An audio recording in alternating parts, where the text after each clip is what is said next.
십자가를 앞에 두시고 마지막 세 번째 공생의 세 번째 유월절을 지내시려고 예루살렘에 올라가셨을 때 있었던 한 사건을 기록해 놓은 것입니다.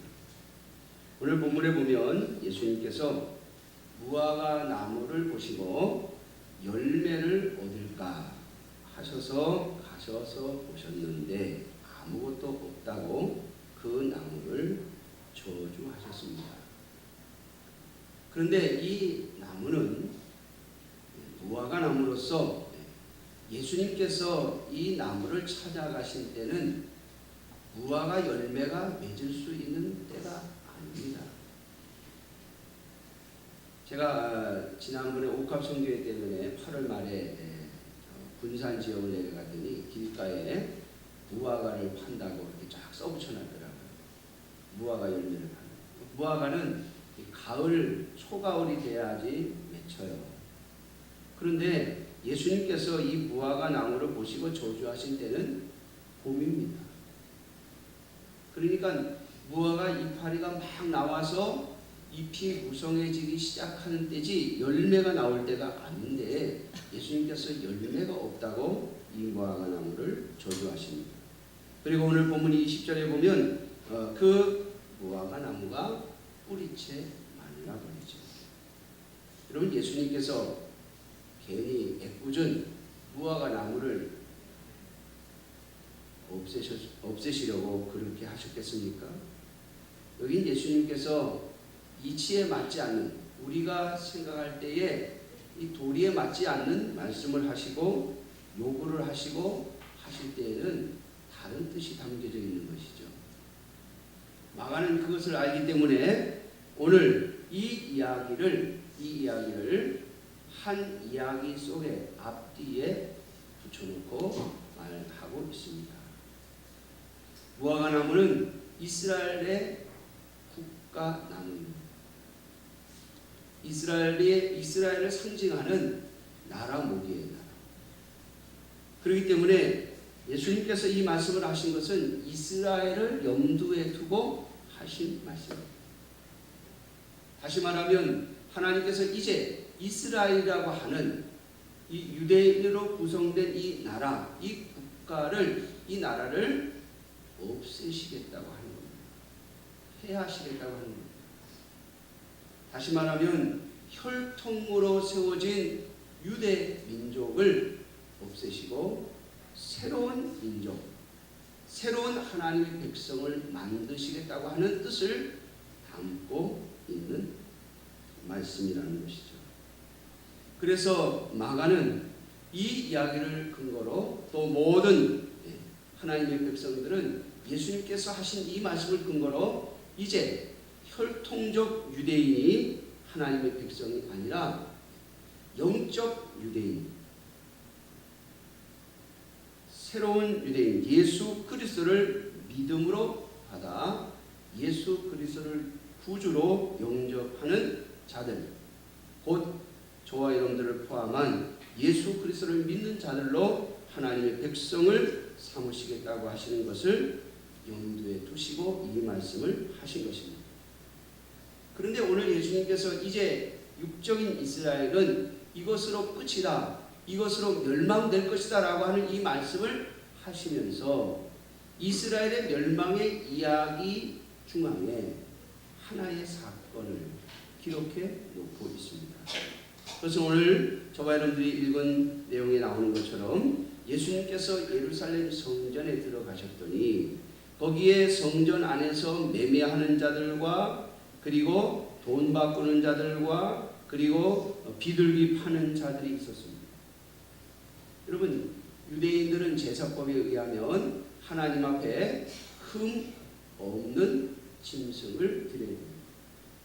양과 염소와 소를 드릴 때 흠이 없는 것을 드려야 되고, 그리고 가난한 자들에게는 비둘기를 드리도록 하나님이 명령하셨습니다. 그렇기 때문에 이스라엘 백성들은 각각 자기가 기르는 양과 염소와 소, 그리고 자기가 키우는 비둘기나 아니면 산에서 잡은 비둘기를 가지고 하나님 앞에 나와 제사를 드리는 것이죠. 자, 그런데 이 당시에 예수님 당시에 예루살렘 성전을 관장했던 제사장의 무리들이 어떤 식으로 하나님 앞에 드리는 제사를 이용했는가 하면 성전 안에서 장사꾼들을 들여가지고 그 성전 안에서 파는 양과 염소만 제사를 드리기에 합당한 제물로 합격을 시켜주는 거예요. 백성들이 각각 자기 집에서 가져오는 양과 염소를 잘 골라서 가져왔지 않겠어요? 그런데 그것을 가져오면 불합격을 시키는 거예요.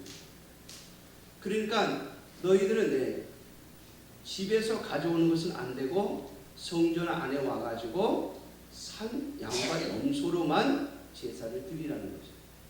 물론 그것은 장사꾼들과 적당히 협의를 보고 그리고 어떤 표식을 해놨겠죠. 구별할 수 있도록.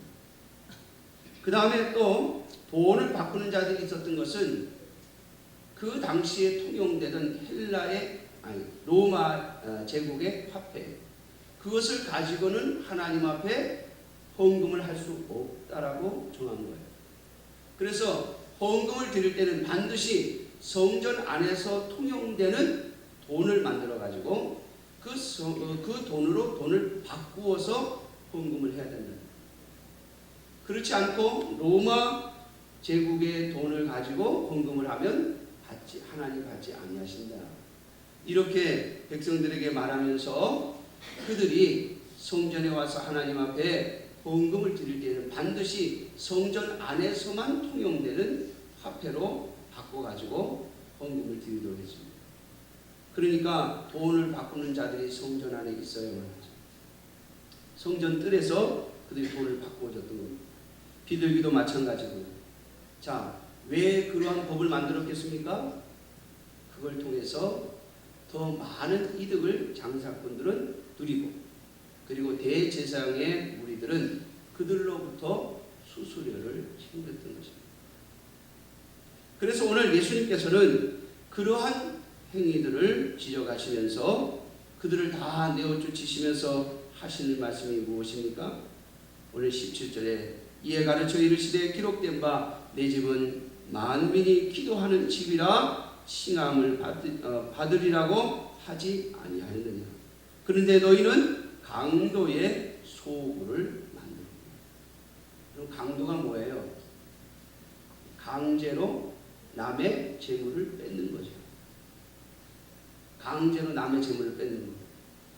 백성들이 자기 집에서 키워서 흠 없는 것을 골라가지고 오면 그것 가지고는 안 되니까 성전 안에서 양과 염소를 사게 하고 또 소를 사게 하고 또 돈을 바꾸게 하고 비둘기를 사게 함으로써 이 평상 밖에서 파는 시세보다 많은 금액을 붙여가지고 거기서 사지 않으면 하나님께 제사를 드릴 수 없도록 만듦으로써 그들은 강제로 백성들의 재물을 강탈하고 있었던 것입니다.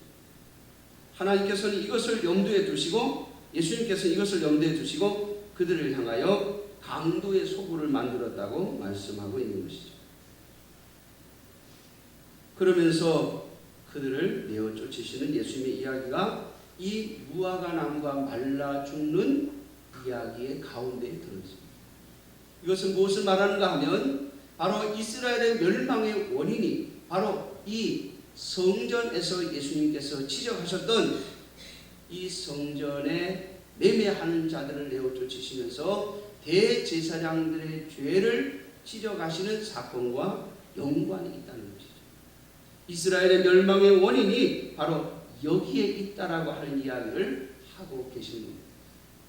사랑하는 성도 여러분, 예수님께서 하신 말씀이 무엇입니까? 내 집은 만민이 기도하는 집이다. 이것은 이사야 56장 7절에 나오는 말씀인데요. 여기에 이사야 56장 7절을 찾아보면 이렇게도 되어 있어요. 내 집은 만민을 위하여 기도하는 집이다.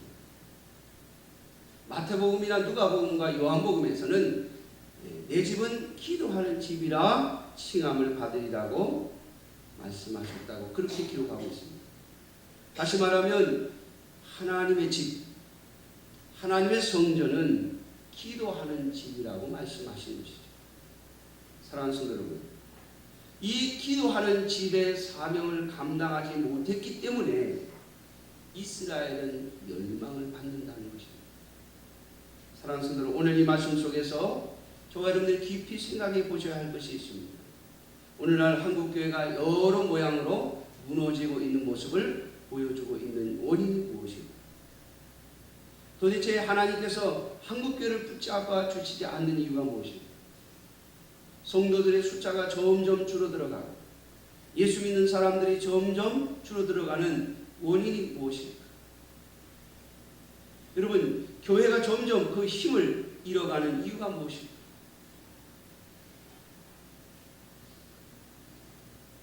여러분, 그 이유가 무엇이라고 생각하십니까?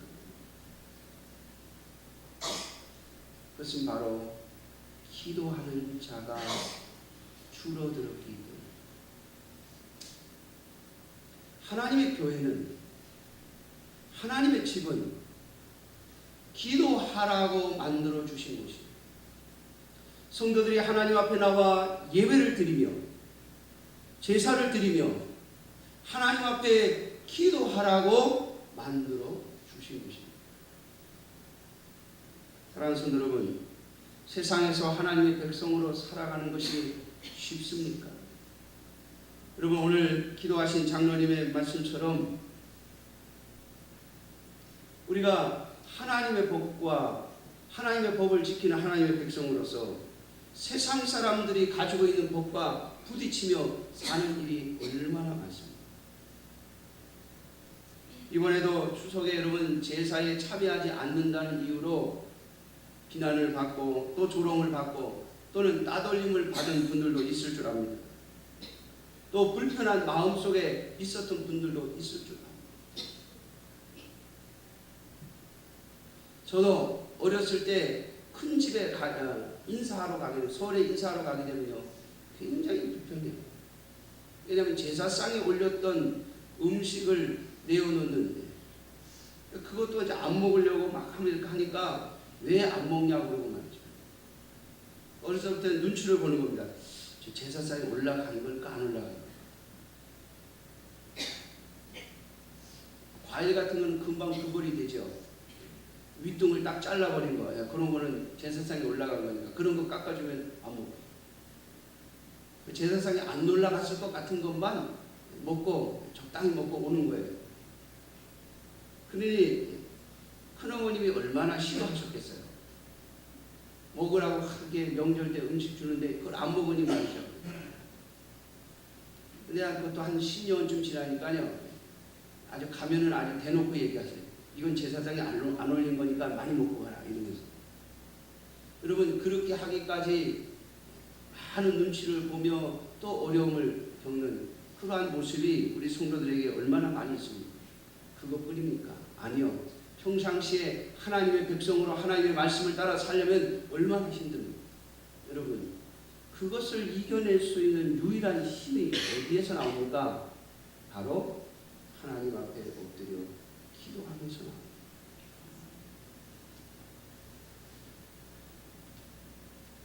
갈등을 겪고 따돌림을 당하고 공격을 받고 비난을 받고, 그러면 그 서러운 마음과 그 아픈 마음을 여러분 어떻게 해결하십니까? 하나님의 백성들은 하나님 앞에 나와 기도함으로 그 마음을 온전히 풀 수 있습니다. 그게 하나님의 백성이에요. 뿐만 아니라 여러분, 주일날마다 교회 오시고 하나님의 말씀 앞에 서면 또 세상에 나가서 어떻게 믿지 않는 자들과 갈등 속에서 그 갈등을 견뎌내는, 또 그들을 설득하는, 그들을 어떻게 하나님의 백성으로 불러들일 수 있을까, 그들에게 어떻게 하면 전도할 수 있을까를 가지고 고민하시지 않습니까? 여러분, 그것이 어떻게 가능합니까? 그것이 어떻게 가능합니까?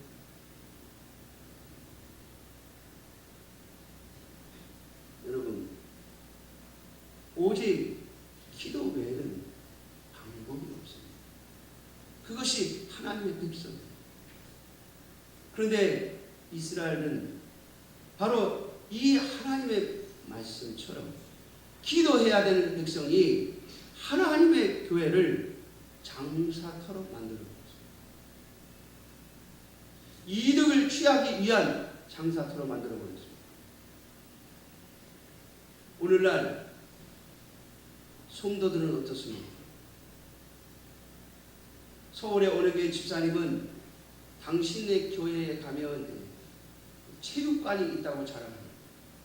우리 교회 가면 탁구도 칠 수 있고 배드민턴도 칠 수 있고 체육관이 있고. 여러분, 그 많은 돈을 들여서 그걸 왜 만듭니까? 많은 성도들을 끌어들이고 똑같은 헌금을 내고 똑같은 11조를 내고 똑같은 헌금을 드리면서 이왕이면 큰 교회에 가서 많은 혜택을 받고 많은 혜택을 누리자고 하는 성도들이 점점 많아지기 때문에 여러분, 교회가 스포츠 센터로 변하고 교회가 무슨 학원처럼 변해가고 교회가 무슨 세상 프로그램을 하는 곳으로 변해가고 있습니다. 교회를 기도하는 것이 아니라 나의 어떤 이득을 취하는, 나를 유익하게 만드는 도구로 점점 만들어가고 있다라고 하는 사실입니다. 사랑하는 성도 여러분이요, 예루살렘 성전이 이렇게 변했기 때문에 하나님은 예루살렘 성전을 파괴하셨고 이스라엘을 전 세계에 흩어버리셨습니다. 오늘 이 말씀은 우리에게 주시는 경고요 또 교훈의 말씀일 줄로 믿습니다. 사랑하는 성도 여러분, 만일 오늘 하나님의 교회가 하나님의 성도들이 기도하지 않는다면 어떻게 하나님의 백성으로서의 자격을 유지해 갈 수 있습니까? 하나님의 백성으로서의 복을 누릴 수 있겠습니까? 어떻게 하나님께서 하나님의 교회를 지키시고 보호하실 수 있겠느냐입니다. 무화과 나무를 말려버리신 예수 그리스도께서 오늘 한국교회도 말려버릴 수 있는 분임을 잊지 마십시오.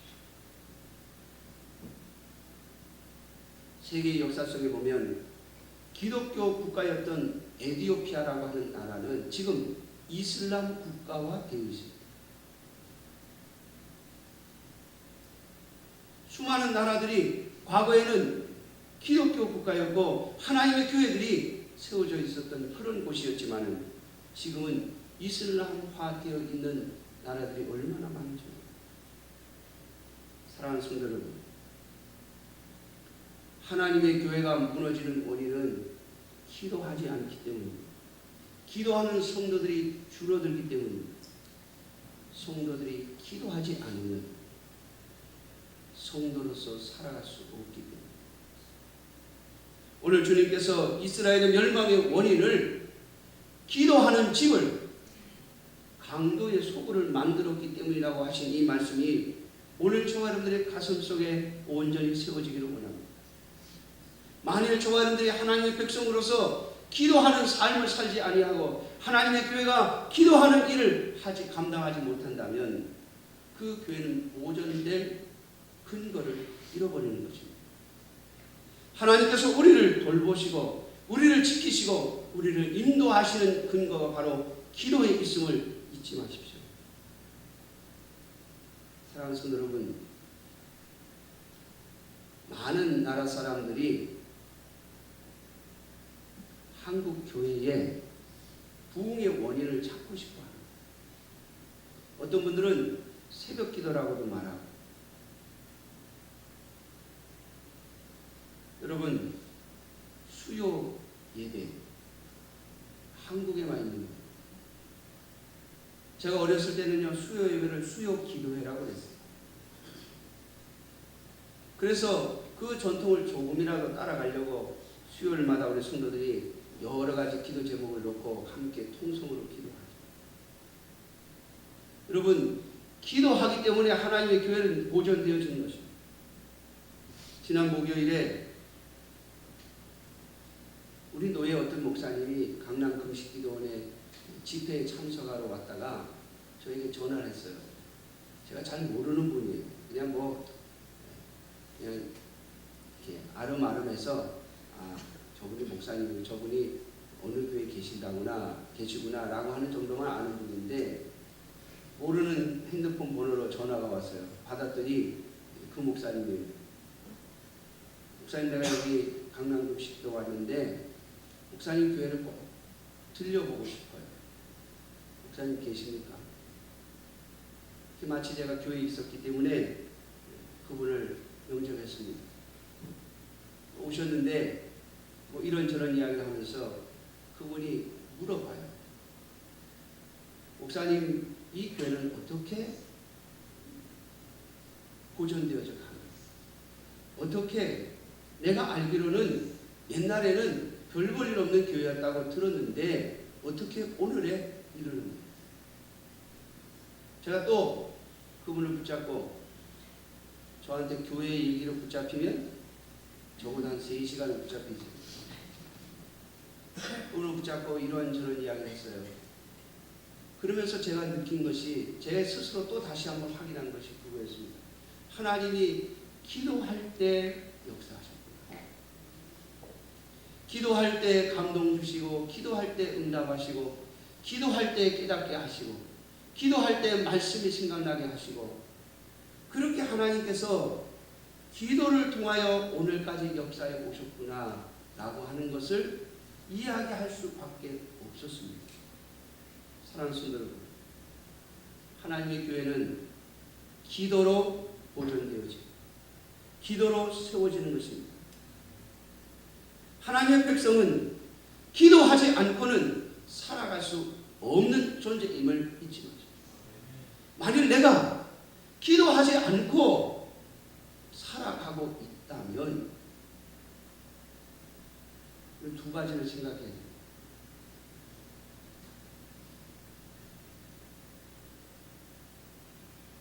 하나는 병들었든지, 하나는 하나님의 백성이 아닌 것이죠. 많은 목회자들이, 또 우리의 믿음의 선조들이 기도는 영적인 호흡이라고 하죠.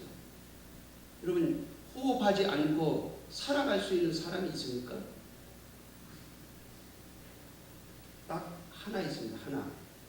한 종류 있습니다. 사람 모양을 한 로봇. 걔는 호흡 안 하고도 살아가요. 제가 보니까 숨 안 쉬고도 살더라고요. 사람 모양을 했지만 여러분, 걔는 인간이에요. 마찬가지 원리로 하나님의 백성은 기도하지 않고는 견딜 수 없으며 살아갈 수 없습니다. 기도하지 않으면 숨이 턱턱 막힙니다. 제 역할을 할 수가 없습니다.